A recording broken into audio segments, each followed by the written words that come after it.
still hasn't rained. And we're still short of water. Well, I'll tell you one thing.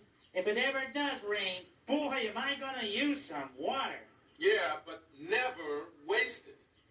Even with no water shortage. You know, there's not that much water in the world. So we have to use it carefully. Yeah, well, it's gotta rain soon. My glass is almost empty. Hello, everyone. Mr. Food. Casper Flogi! Oh, the weatherman? Yes.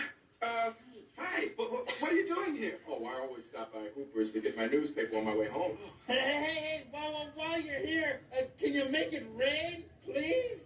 I don't make the weather. I just say what I think it's going to be. Oh, gee. Sorry. Well, Mr. Flicky, what do you think the weather's going to be today? Will it rain?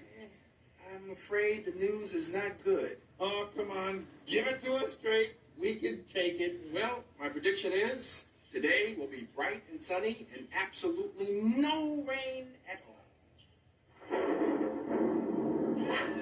Oh, hey! Nobody's perfect. Yes. You gotta come in for a glass of water. I'd love to, but I want to say something. I'll be right in. Sesame Street has been brought to you today by the letters R and W and by the number 15.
Sesame Street is a production of the